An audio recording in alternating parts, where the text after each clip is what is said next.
Welcome to the Encore Audio Archives YouTube channel. I'm Taper Dave, and this is my channel. I've uploaded hundreds of talks here that I've recorded at meetings in West LA, and I've also recorded conventions starting in 2013. I've got a bunch of those up. And Walt and Mary Murray, the original owners of Encore Audio Archives, started the company in the 80s, and Walt recorded Joe and Charlie's and a bunch of stuff down in Vista, California. My sobriety date is June 20th of 1994. I hope you find something you like, so please like and subscribe to my channel and comment down below. If you want to hear something that I don't have or that you don't see, I'll see that I get it. Anyways, take care and have a great day if you want to. Good morning, everyone. My name is George, and I am a codependent. Hi, George. Thank you. All right. When I took an acting class a long time ago, they said the two rules in acting are remember your lines and don't bump into the furniture. So I have no lines, and there's only one piece of furniture, so I should be okay. My story started a very long time ago in southern New Jersey. I grew up a gay baton-twirling Jehovah's Witness.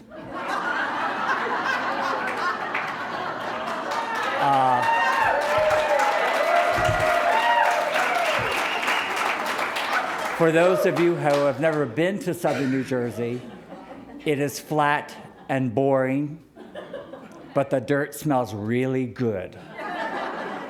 And it gets worse. My father was a violent alcoholic. Lots of marriages in my family. Ended up with my mother and father. My mother gets better a little bit because my mother was one of the most loving human beings that's ever walked the face of the earth. But she was also the supreme codependent. And so I grew up in that. I grew up with a father who we always second-guessed what kind of a mood he was going to be in. I developed that radar that we get when we're raised around a situation like that. How do I act today? How do I become invisible?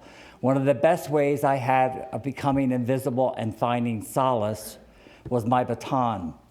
When I was about 4 years old, I saw a fellow twirl baton on TV, and I said, that's what I'm going to do. Well, we were as poor as church mice. Well, we looked up to church mice. And I grabbed a hold of my mom's brooms and my brother's saws, and I sawed my mother's brooms, and I took her nurse's shoe polish, white shoe polish in those days. Now they wear sneaks, but the white shoe polish, and polished the ends white, and I launched myself into a baton twirling career. At least I thought it was. I remember the horror of my childhood. I remember the good times. I remember my mom supporting me when I was a circus master in kindergarten and showing up, and I was so proud of her uniform, her white uniform and her fancy white hat. And so proud of my mom, and at the same time, I was so ashamed of my mom because she was fat. All the other mothers were much younger. My mom had me when she was almost 50. I was the caboose, as she called me. And but at the same time, my mother provided us magic meals when we would sell rags for day-old bread, 2-day-old bread, 3-day-old bread. And she would whip together this fried flour gravy, and I have 7 sisters and 4 brothers, and I'm the only one that knows how to make that. Of course, I will talk a little bit about Jehovah's Witnesses, and it's not meant if any of you are Jehovah's Witness. No, you're not. That's okay. You wouldn't be here. But at any rate, if you are, I was taught from the very beginning that I had a kind and loving God. This kind and loving God was not like the Catholic God who would burn you in hell and then maybe promote you to the halfway point, and maybe if the family got you, you would go to heaven. We didn't have a hellfire as a JW, but what we had is a kind and loving God that if you didn't act the way he wanted you to, he's going to rot your eyes out while you're walking. And while you were singing songs like Jesus loves me, yes, I know, I was singing songs, firm and determined in this time of the end. You know, there's just something about There's just something about a 5 or 6 year old kid walking around singing "Firm and Determined" in this time of the end. And so I had a really mixed up childhood, but I also had a couple of angels. So I'm going to tell you about my angels, and then I'll get into the rest of this thing. My father's first daughter, Florence, was an angel in my life, and she would watch in on me. She was like, she had her own family. Her kids were older than myself, but she would look in on me once in a while, and she would encourage me. And she was very much like Maude. So if you ever watch the old reruns of Maude, that's my sister Florence. And my sister Carol was like Mary Richards in the Mary Tyler Moore Show. She escaped. She was from the third batch of my mother's children. And she escaped the Jehovah's Witnesses at about 16. And she was a cheerleader in high school and the beauty queen. And she used to save her lunch money to pay for my baton twirling lessons. So I will tell you that it was because of that gal, my sister Carol and my sister Florence, that I was able to complete school, because there were so many times I wanted to run away. There were so many times I would pray to Jehovah because I was the absolute epitome of the if they would have had a special cereal, I probably would have been on the box top, because the front of the Wheaties, like Flutie Flakes,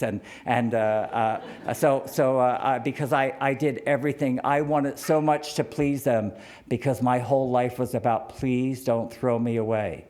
My whole life to my father was, please don't throw me away. My whole life to my father was, please don't abuse me like you abused my sister Phyllis. Please don't beat me like you beat her.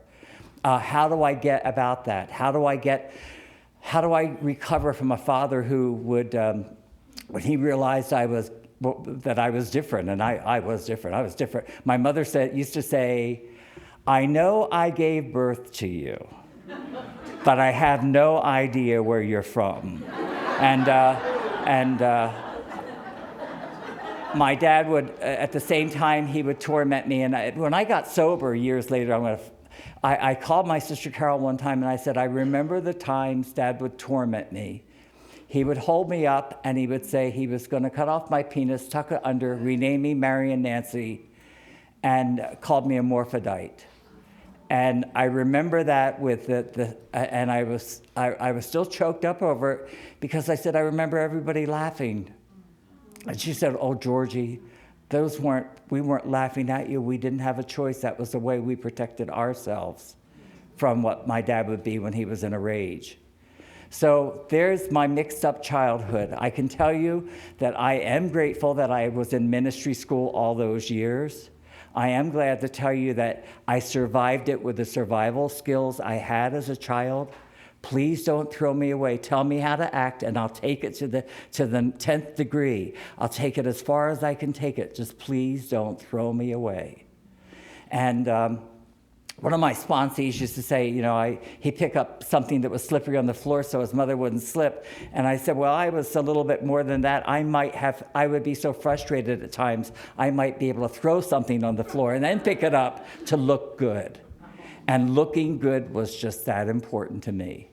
I will tell you that I acted out sexually from the time I was 4 and 5 years old, because I was willing to accept anything and anybody that would show me the kind of love that I felt I needed. My mother was so busy working and holding together the family and keeping us food on the table that we didn't have time for those extra niceties. But there were times when my mom would make room on her big lap. Actually, she had a short lap because she was so overweight. And she would invite, my sister Phyllis and I to sit on her lap. And there was a lot of touching from her. So I'm glad that I was raised around from a Pennsylvania Dutch mother who was touchy-feely, and she taught us how to fix ourselves with food. I remember that, God, we had a 39 Plymouth, and we would fly into town. We rode the sideways. We rode what do they call the sides of the road? The frontage, yeah. Well, they weren't quite frontage, but they were cinders. But because we never knew when our old car was going to break down.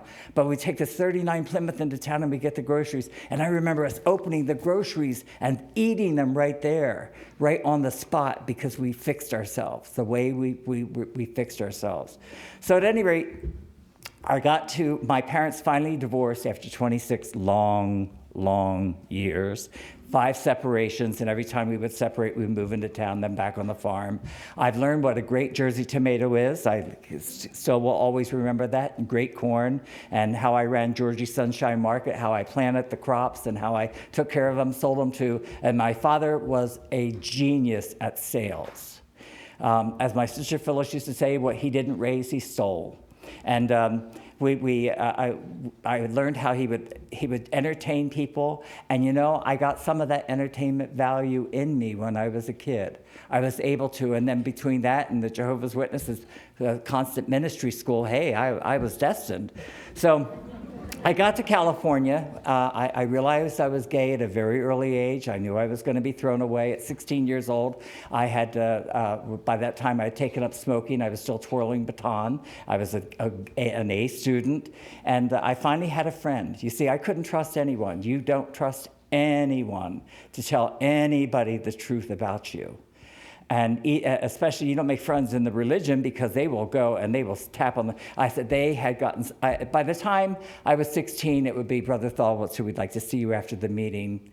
And my friends Pat and Elaine, and they were lesbians. I didn't know they were lesbians. They were good at it. The Friday night speaker said I was even a failure at that. And I thought that was hysterical. But at any rate, Pat and Elaine and I would hang out with them in Atlantic City, and we would smoke our cigarettes, and there would be the witnesses all the way across the street, and they'd be, Brother Thalwitzer, Brother Thalwitzer, Brother Thalwitzer. And I had the cigarette, and I said, oh, here they come, and the cigarette smoke's coming. And Pat and Elaine were there, and they came, Brother Thalwitzer, we haven't seen you at many meetings. The speaker was really good last night, Thursday night. We haven't seen you. And I said, oh, my God. And finally, I got rid of them.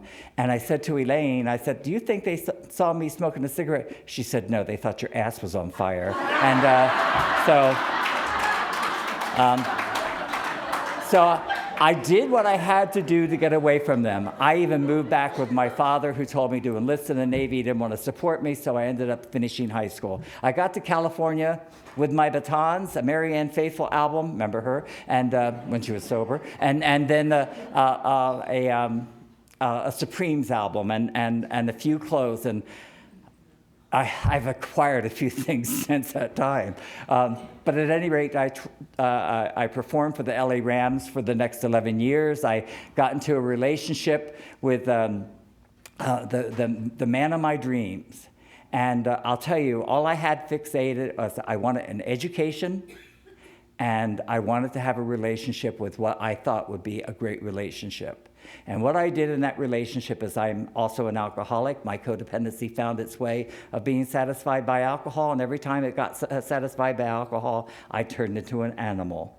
I shot for perfect, but somehow I went way past perfect. So I've already fixed my codependency with sex. I fixed my codependency with my workaholism as my student, because I had to be the best student.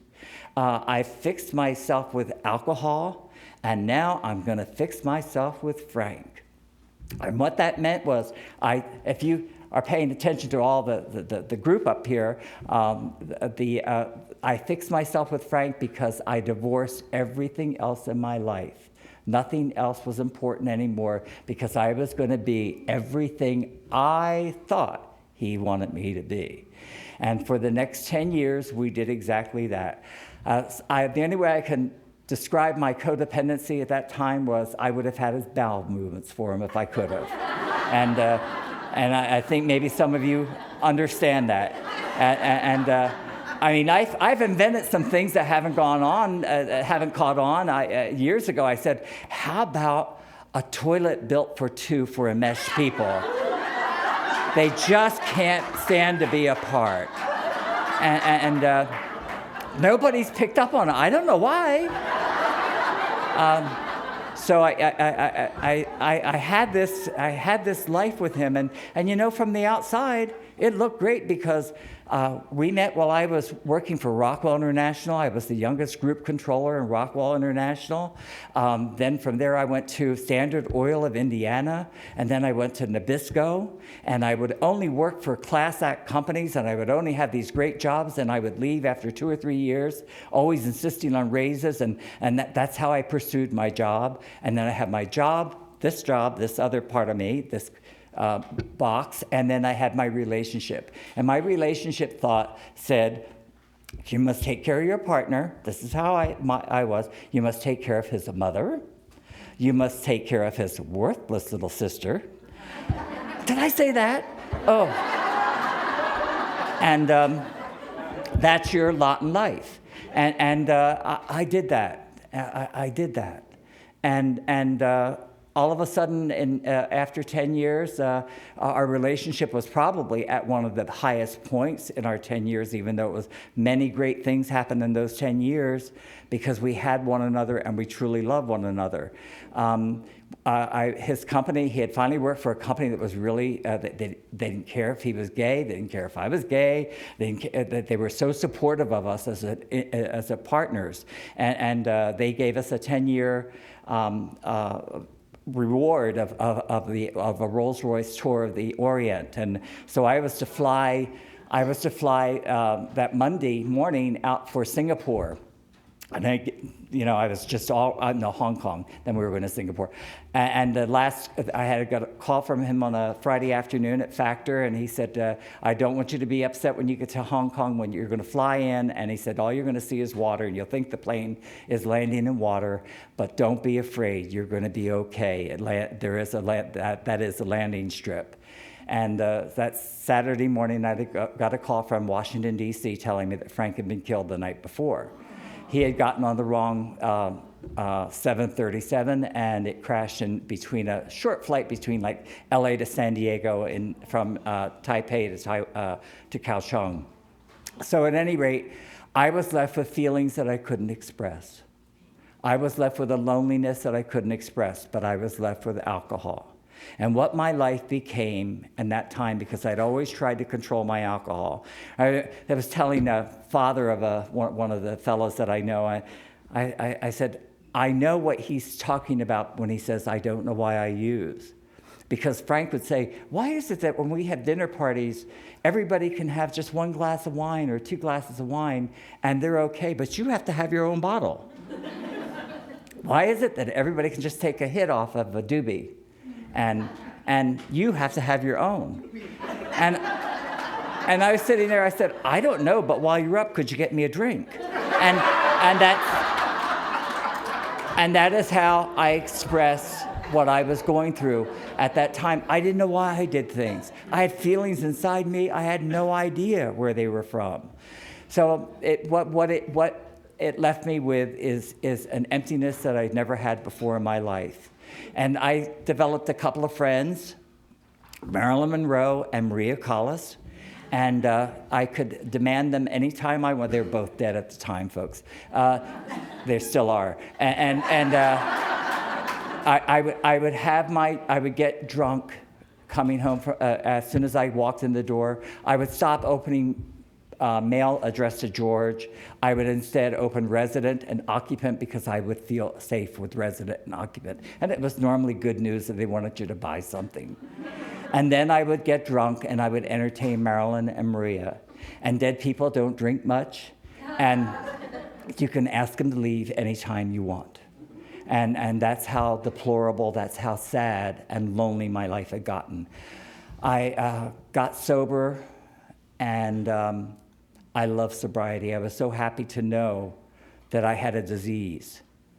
Sorry to interrupt your viewing. Taper Dave here. Just wanted to take a second to ask you to like and subscribe to my channel. Let me know if you like what you're listening. I've got some very good talks here, and this one's a great one. Just curious, do you think this is better than Zoom? Tell me what you think.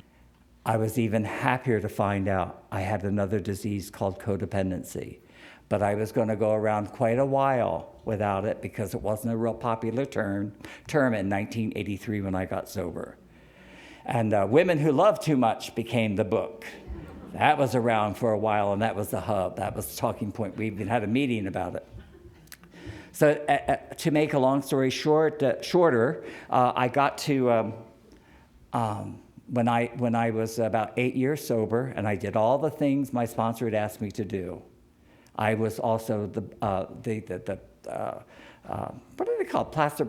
Placard boy or poster boy. I had the P right, didn't I?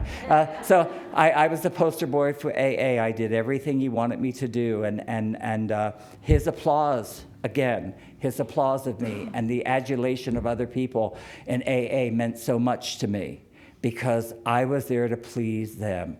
I didn't stop this people-pleasing thing. It was a long time. It lasted me a long time. But before I got to AA, I was going to a therapist, and from the day Frank was killed to the time I got to AA, I'd seen a therapist, and I knew I needed help. And one of the things he taught me to do, and I call it my $2,000 word, is he taught me how to say no. First, we had to break it down into syllables. No, oh. And it was so important for me, and I was so proud of being able to say no for the first time. I never said no. I would say yes and mean no. I would say yes and find a passive way of telling you no. But I didn't do that. So I learned how to say no, and then I got to AA. So for the first 8 years, I did everything I could to people please, and I was there. I just volunteered for everything. And again, my sponsor said in the beginning, I don't care about your motives, but this is what you need to do. But then it came to the time that I realized I lied all the time. And I shared at a meeting and said, I'm lying all the time. I can't tell the truth. I can't tell the truth. If it's 80 degrees, I'll make it 83. If it's 8 inches, I'll say 9. Okay, that's understood. You got it. So at any rate, this little lady, again, a little lady tapped me on the shoulder. She says, oh, honey, you've got ACA issues. ACAs can't tell the truth either. And I realized I lived in fantasy world. I've been living in fantasy world all my life. I couldn't deal with reality. So in that 8th year, I entered my second relationship. Not only did I enter my second relationship, I also got a partner and a son. And I got to tell you, I didn't know anything about parenting, but I knew more than he did, at least I thought. Because, we know more. And so here is Bob and Nick and myself, and we're living in Santa Monica. Bob is sober.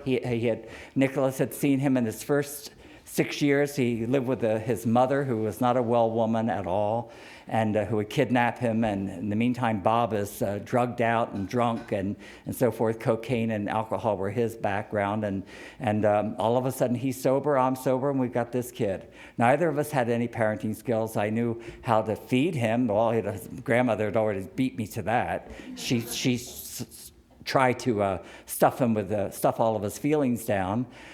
He didn't. So we would have these meetings like we didn't know. You can't hide his toys when he's done something wrong, Bob. That's really wrong. I don't know. Something told me that was wrong, and we would sit him down. And at times, I would be so proud of myself for how I was parenting, and other times I said, "Oh God, this is much harder than it seems," and. My parenting skills went from Donna Reed to Roseanne Barr.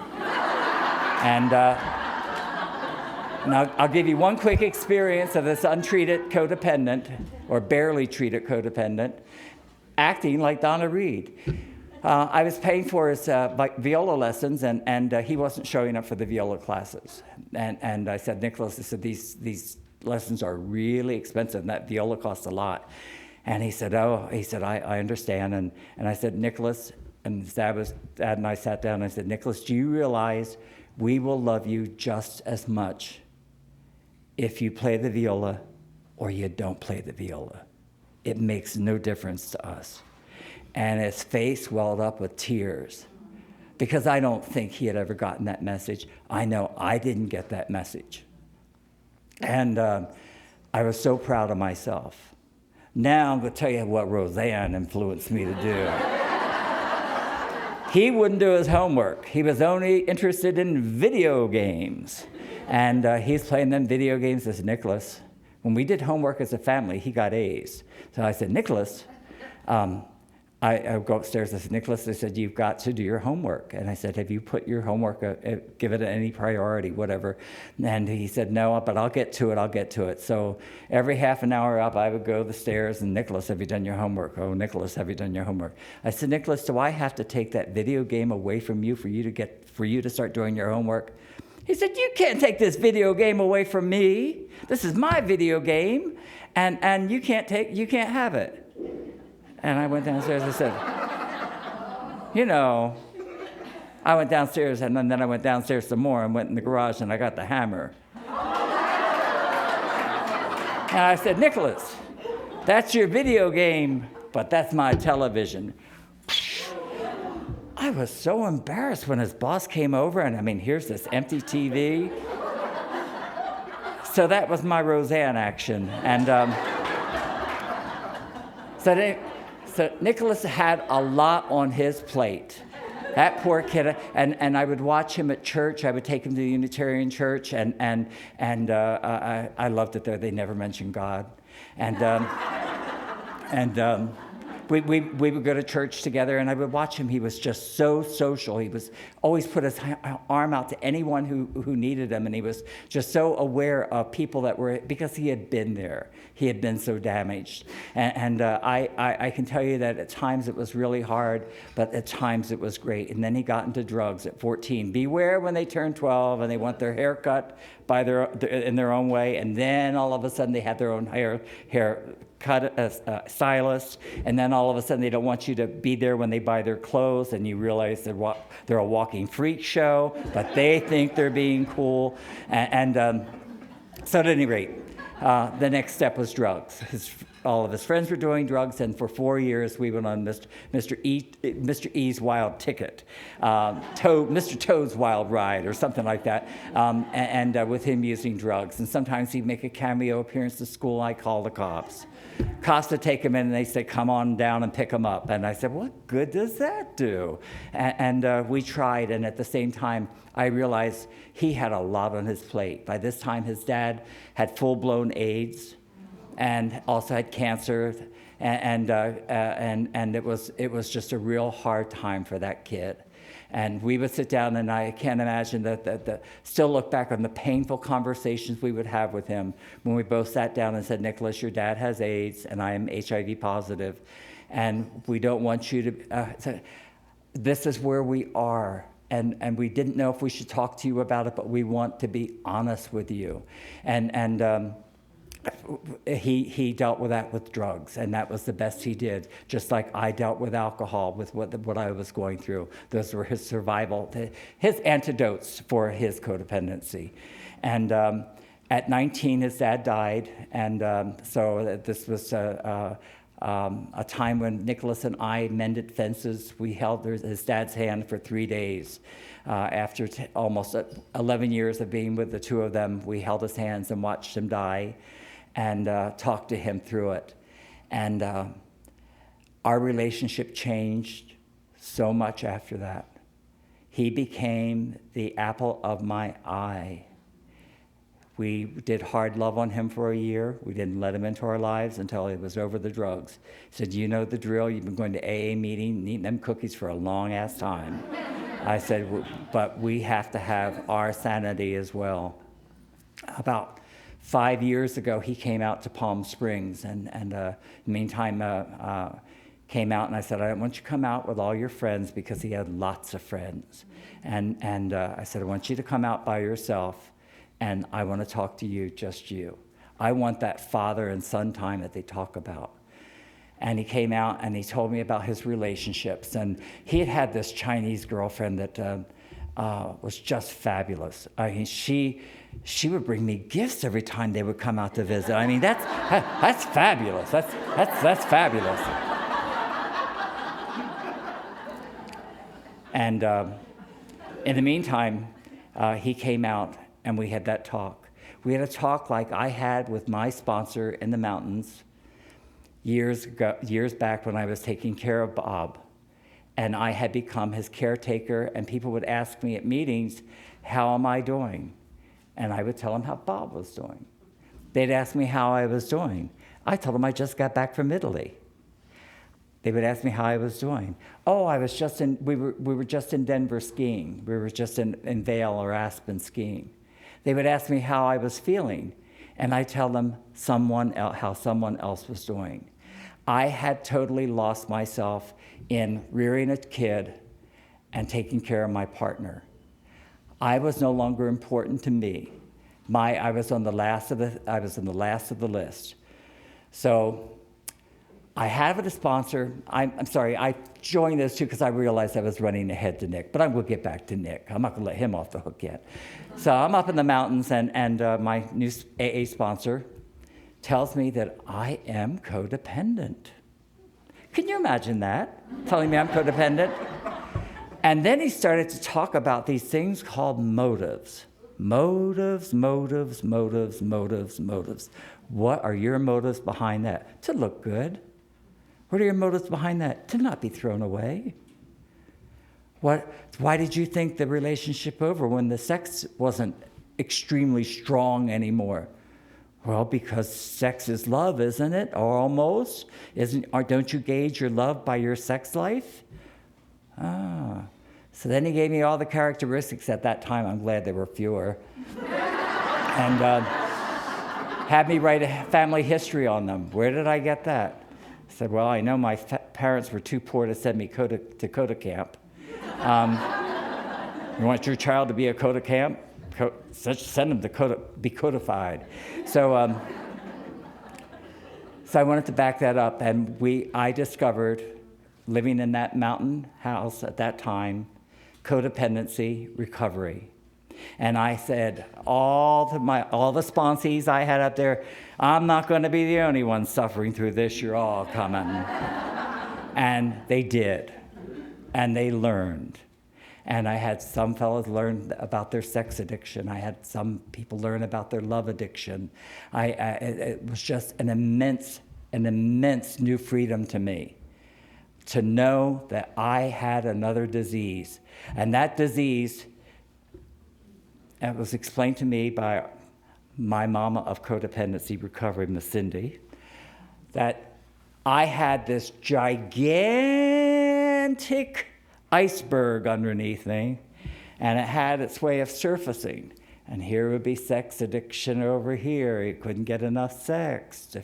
Here would be another one, alcoholism. You can't get enough alcohol in you to make you feel better, but it helps for a while. And then here's another one, spending. Here's another addiction, workaholism. Here's another one. And I had, all of a sudden, the lights went on. Oh my God, I've been experiencing that in AA for years. I've been experiencing people all of a sudden ballooning up, ballooning down, going to the gym like a fanatic. They don't have a problem because they're still thin. And all these other ways I had of fixing myself. And you know, when you take all the fix-its away and you're left with your own codependency, miracles happen if you have this program. So meanwhile, back in Palm Springs a few years later with Nicholas, I said, Nicholas, what caused you to drop that wonderful gal, we're talking about the Chinese gal from Hong Kong, what caused you to drop her and go with this other gal, who in the meantime was getting drunk and beating him up? He was supporting her family. And I said, it's a repeat performance of what I had done in my life with Frank. And we talked like the Hallmark Father's Day greeting card. It was just amazing where we went with that conversation that day. And he took it to heart. He went to CoDA. I got to tell you, Ron was his sponsor while he was in in Santa Monica, back in the valley. And I have seen a miracle with him. Last year he moved to Hawaii, and guess what he does for a living? Video games. Video games for 10 years. And now he's creating for video games for Facebook, or games for Facebook. He said, well, they're not really video games, Dad. They're just games for Facebook. I said, okay, I can't get them, right? He showed me some of the first time he was doing them, and he said, look at this, the credits. And he got to the credits, and I said, well, it's going so fast. He said, well, we'll rerun it again. And he gave me a credit for his video game. I said, you know, I never planned on that dream in my life. I never thought getting sober and getting to CoDA and being able to talk with someone on a loving one-to-one basis, as we do in Codependence Anonymous. I have just a few minutes. What time do I have? 5 minutes, Roy? 5 minutes. Oh, that was pretty good. Didn't tell you about my afterlife yet. I do want to tell you that my motives require my vigilance. I can still find myself, and I check my motives. I still want to please you. I'd love to be loved by you. But if you don't, I don't fall to pieces like I used to. I've learned to forgive myself. It's still slower than I'd like. I'd like to say, my God, George, look at all the good you do. Well, look at what you do. And I thought I'd never end up in the recovery industry. I despise the recovery industry. I said, the people on the top make all the money, and the people who do the work make nothing. They're exploited for their codependency. That's what I used to tell my sponsor in the mountains. So, that's what I used to tell my grand sponsor in AA, who headed a school in Pasadena. I'll put you through the school. You'll have a scholarship. No, I don't have a thing to do with it. Guess who's in the recovery industry today? 5 years ago, I opened a sober living house in Palm Springs, and now I have 2. I get the people directly from detox or sometimes rehabs, most of the time rehabs. Wild, wild, wild codependents. Crazy, crazy, crazy codependents who can't wait to get into a crazy, crazy, crazy relationship.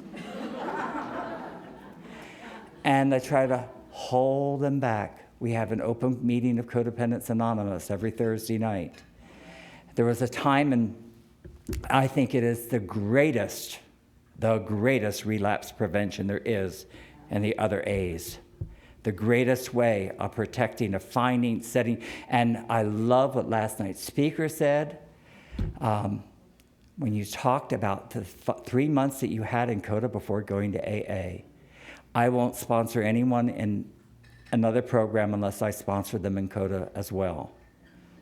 This is the freedom to find a boundary. This is the freedom to build self-worth. True self-worth comes from being able to honor yourself and to say, no, I can't do that. No, I feel uncomfortable with that. No, you're not kissing me. No, if you grab me again like that, I'm going to knock you out. And it's a time when you can say, I don't want to be touched. I have the freedom to say that. It's a time that you can say, no, I have 2 commitments already. I can't take any more. I remember Lisa Dulots up in the mountains, sponsored Lisa Dulots, and I said, Lisa, put your hand down. And she would put her hand up for anyone who needed to volunteer. I said, girl, how many commitments do you have already? And I'd grab her arm, yank it down. I said, I was into control then, you know. And I said, Lisa, I said, you already have so many commitments. Oh, okay. And I've watched it through other people's eyes. I've watched it through their actions. Nobody knows the pain we're in unless we talk about it. Nobody knew the pain I was in. Nobody knew the front I put up. I had a facade that was so large that it became my own tomb. And slowly, over a long period of time, it has crumbled. And I can be on the same road that everybody in this room is. It's called the road to authenticity, of being one person and being loving with yourself. I can't thank Codependents Anonymous enough. I have people in my life who are there, they are winners. They care, and the sorting process goes on to who I let in my life, who I don't let in my life, who I love, who I truly love. And I guess that's it. I love Codependents Anonymous. This has been a fabulous weekend. I've seen so many smiling faces, and for those of you who see that Marigold movie, and they ask, how could you, it smells over here, and it's so poverty, and da-da-da-da-da. And he said, I'm here for the smiling faces. I'm here. Thank you.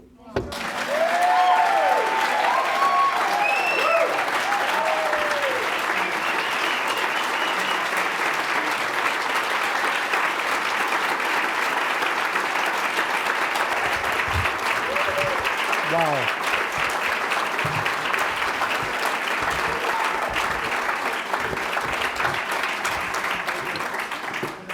I think we got a great talk going on here. Thanks for watching the channel. Taper Dave here. Just curious, do you think this is better than Zoom? Okay, this is how I prepare my drone for launching. I like to do it inside the cab of my truck so I'm not standing outside in the weather. To install the joysticks for control, up and down, right and left, powered on. I have an Android phone that I use to connect it to the drone with. And it's actually controlled through the iPhone, through an app. Oops, wrong way. It's actually controlled through the iPhone, or through this Android phone, through the app. It's actually controlled through the Android phone, through an app, and you connect it through this short connection right here.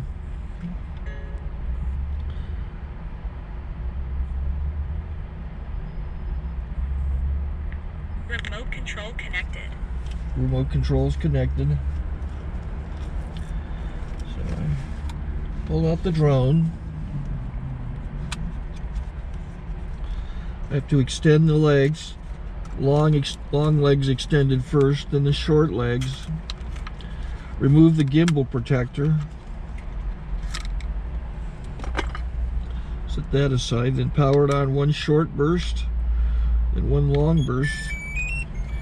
I lay it down. So I have to go to calibrate. So the drone's not connected yet.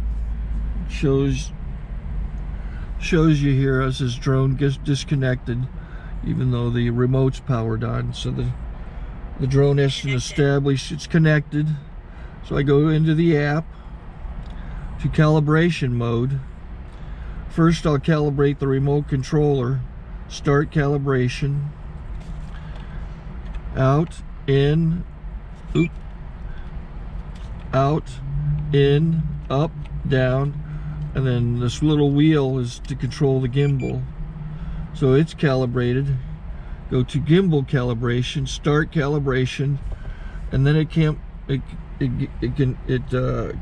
the gimbal. I don't know if that shows up. The gimbal's moving all over the place. Changes, you can see it on the video. And I'm calibrated to take off. It's acquired 7 satellites at the moment. There are 26 satellites up in the sky, which it has to acquire before you can take off. So it's connected. It's got enough satellites. This is white. I can go to press this little arrow button, swipe right to take off, and it would start the motors if I slid this to the right. But I'll wait till I get outside. Don't want to do it inside.